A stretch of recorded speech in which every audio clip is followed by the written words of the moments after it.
Hi there, good morning. Welcome to a bit of my day. Yes, the ladies are done.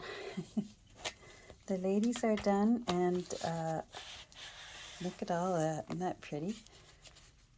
Italy, London, France, and Ireland. And I hope you'll join me later this afternoon. There will be a flip through of the prima donnas, and I hope you'll stop by and take a look so you can see the insides of them and see how pretty they turned out. You know what? For scantily clad journals, they were still fun to make, and I think they're still awfully pretty. So I just thought I'd pop in to let you know that they're done, and that there will be a flip through later this afternoon, and then after that, when I get the listings set up, then they will be available in my Etsy shop. Also, much later today, probably around 5 o'clock, 5 p.m. New York City time. But it's always approximate. Everything's approximate when it comes to Etsy. So, but first of all, I guess second of all, now that I've gone through that, thank you to everyone who has been keeping me in their thoughts and prayers. And my surgery went very well. And in spite of all the failed IVs, I have very uncooperative veins. Many, many years ago, a nurse once said to me, "Wowie, you'd make a really lousy heroin addict." And I mentioned that to the nurse that was really having trouble. And she said, "Honest to goodness, I must put in 30 IVs a day."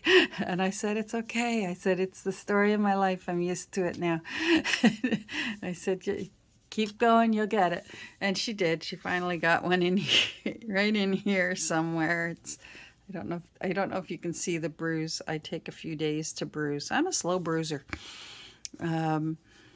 Anyhow, it went well. The eye doctor said that he purposefully made me the last surgery of the day because he didn't know how long it would take. And he said he was glad he did that because, to quote him, he said, "Wow, this is a monster." But he got it done. And if I close my left eye and just look at the world through my right eye, oh my goodness. I mean, I've got to be careful even talking about it because I could start crying again. I've never seen the world clearly without a pair of glasses in front of my eyes. And I've always said I'm grateful for that. If they can correct my vision with glasses, I'm okay about that. Glasses, they're fun. It's face jewelry. But to just be able to see, and there is a difference in color because I close my left eye and the world, if I look at like the blue sky, the sky is blue and the clouds are white, and it's bright and sunny. And if I close my right eye, which is now my good eye, I have almost 20/25 vision in it now. And I look through the world through the left eye. It's as if somebody has put a drop of caramel-colored alcohol ink in my eye. And I didn't realize. I knew that there was a chance I'd be seeing the world through a different color. Some people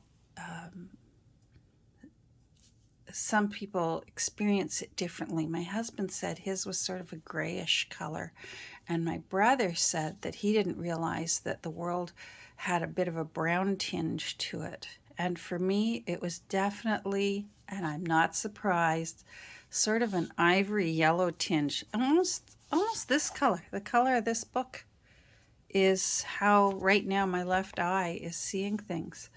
So I'm going to be very interested to see from here forward, or especially when my second eye gets done, what color my journals are going to be. or if I was not vigorous enough with my distress inks because I already thought they were dark enough because I was already seeing the world with this color, and maybe papers that I thought was this color was whiter than it was, or I don't know what to expect. So so many of you, it's such a common surgery now. As I've always said, my curveball, as Dr. Yassine, his name is, bless his heart forever and ever and always. He says, "Oh, you're throwing a few curveballs at me." And because of the corneal erosion syndrome that I suffer from, which means there has been the worry that you get this teeny little incision because it's all done with a needle. But even just a needle going into my eyeball can make my corneas say, "Whoa, what was that? Let's decide to act up." So I didn't know what to expect. I crossed my fingers because I have had laser iridotomy surgery, and it went well.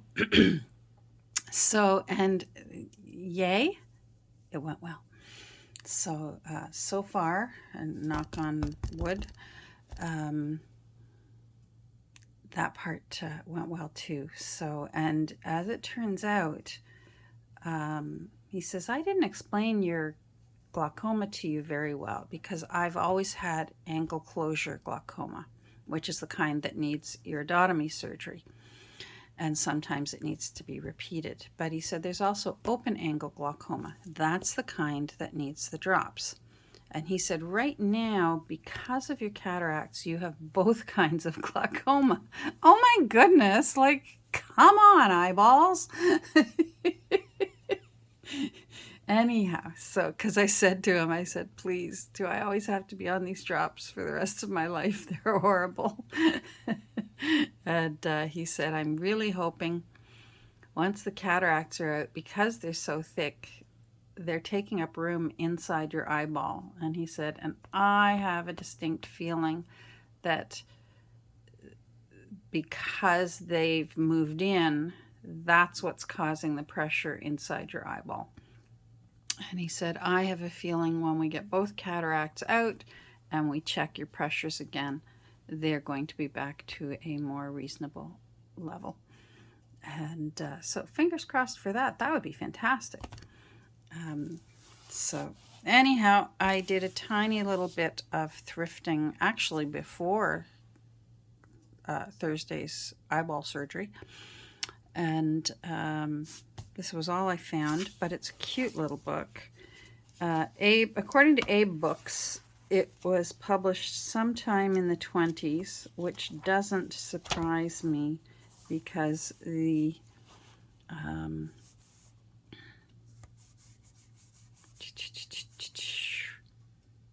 salutation, oh my goodness, the salutation inside says February 1926.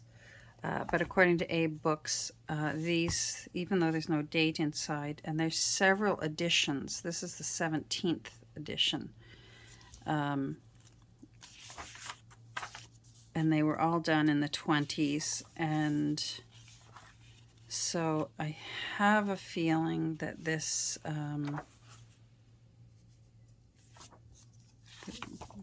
one as well was from the 1920s. Probably mid-1920s, because they did have some dates for earlier editions that was 1920, and I did find a 19th edition that was 1928. So I have a feeling this 17th edition is probably somewhere in the middle, in the 20s. And it's just a cute little book. And I love that there's writing on both sides, and that leaves room to maybe have some fun with putting a fussy cut on the cover. Maybe a picture of Beethoven or something. I have a really great book on Beethoven, so maybe we can put a little, or maybe his wife Constanza. Ooh, we'll see. So I did find that. I thought I'd show you my next project. So I guess I should have got out my teeny tiny little card for thrift haul, because I had one thing for thrift haul. Let me go and find what my next project is, because it's a doozy and it's really going to require a lot of TLC. Hold on. So here it is.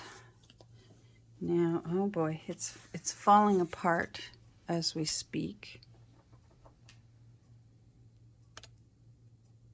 My phone's not letting me. I'm going to pause again because my phone's not letting me lift up. So hold on.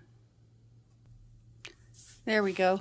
I just took away my my fancy schmancy background, and this is my brown paper that I usually lay down about once a month. I write things on it. I do test stamps on it, and I found that it's handy to put down just a piece of brown paper and tape it to my desk. Usually ends up being about once a month that I replace it when it gets too mucky. And it's starting to get a little mucky. But anyhow, this, if you recall, I don't know if many of you remember when I found this little beauty on the life of William Morris. And a very interesting read of a very interesting fellow, and quite typical of artists. Quite a, look at that. Isn't that pretty? I'm going to use that for something.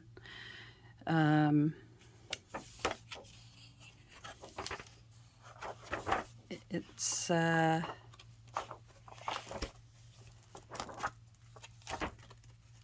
just fascinating. So it made me want to find I think that's the only color plate, that first one, and the rest are all black and white, which is a shame, but I've got lots of William Morris that I could use. I'm not so sure I want this to be a William Morris book per se, just maybe have a hint of him in the background.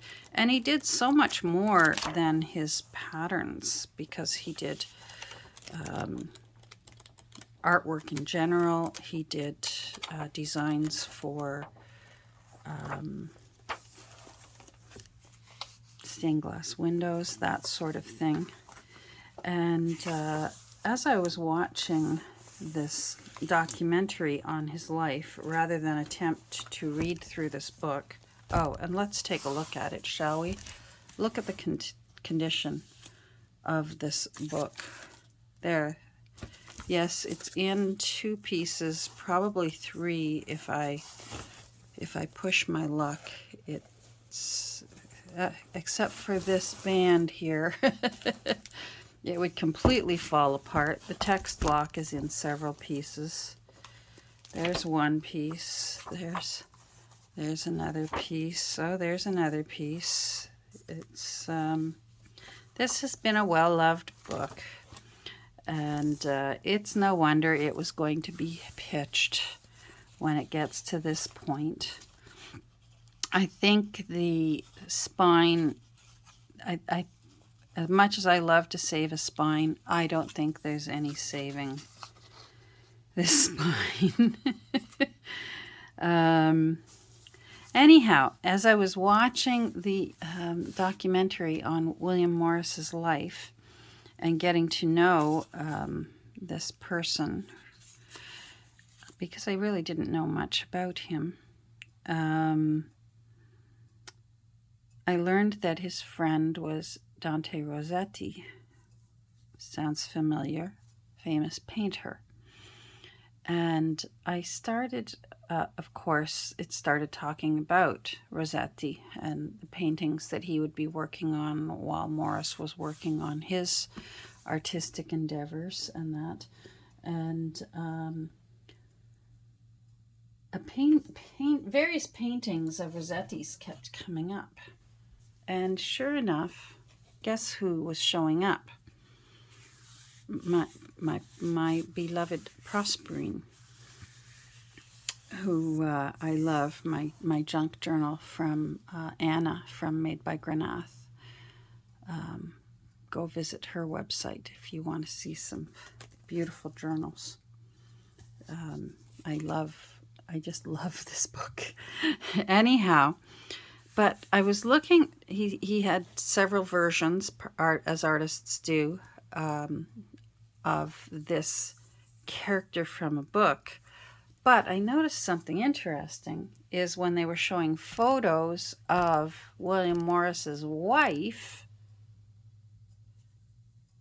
guess who was the model for all these paintings? Was William Morris's wife. And also, guess what?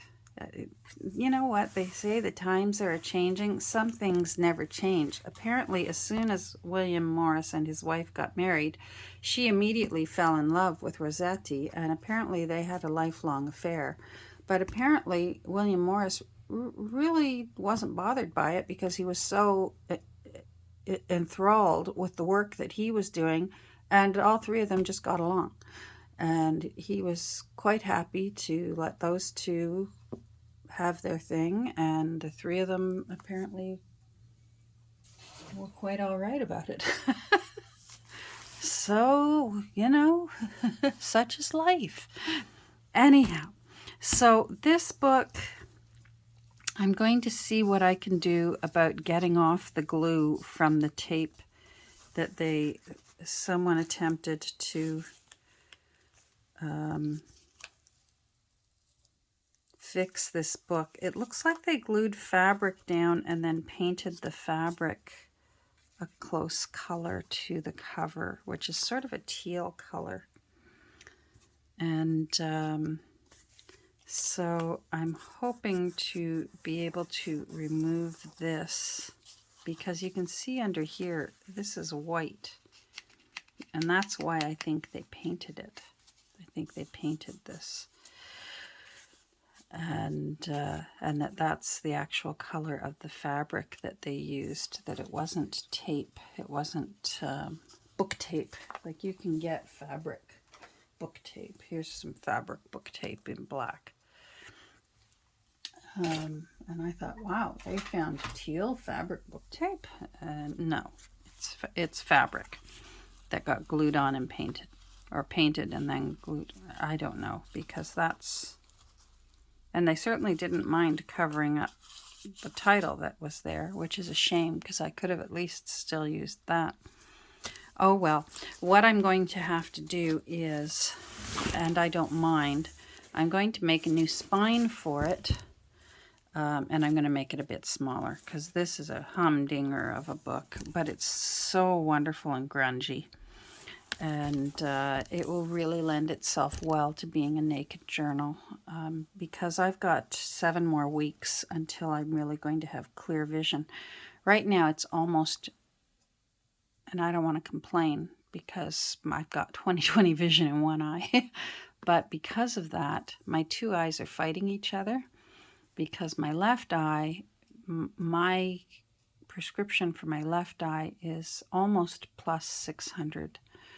So if I wear a pirate patch and and I've tried, but it's so frustrating to view the world out of one eye. It must take forever. People that lose an eye to learn to view the world with one eye must take a long time, because I couldn't do it for one afternoon. I preferred to deal with slightly blurry. So my bad eye slightly blurs the vision, but my good eye slightly clears my vision. So there we go. And unfortunately, because of backlog from COVID, normally my other eye would be done as soon as this one heals. They take about 3 weeks to heal, and then they'll do the next eye, because they don't want you to have 2 eyes healing at the same time. But because of COVID backlog, I can't get my second eye done till August 10th. So we wait. I've waited 63 years. I can wait 7 more weeks. Anyhow, with William Morris, I've been trying to think of a way to use this beautiful portrait. I think it's a wedding portrait because of the color of her dress, which is an unusual color to for a woman's dress to be back in those days, because this is a decadent thing. If you just one stain on it and it's ruined. So and it's certainly not a house dress. It's not something you would just put an apron on over, and this is a special occasion dress. But she's not wearing a veil. And the date on the back says about 1905 or 1906. So, and I was able to find them because somebody wrote their name on the back, and they even wrote her maiden name, which I appreciated very much. And so it's Louis Smart, and then it turned out her name was Louisa. But it's written twice here, Louis and Oscar, it says there. And then down here it says Louis Smart and Oscar Scott Matchett. So I was able to find them, and they were born in the late 1800s, and they lived in Peterborough, Ontario, Canada. And so then I immediately start trying to find family for them in case this is precious. But it turns out they had one daughter, Jean, and she never married.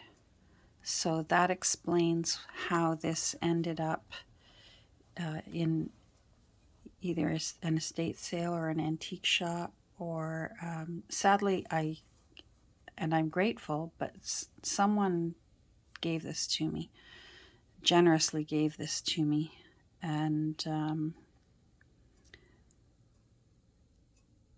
that explains why such a precious picture would end up in a shop to be sold, because when Jean died, that was it for that little branch of their family.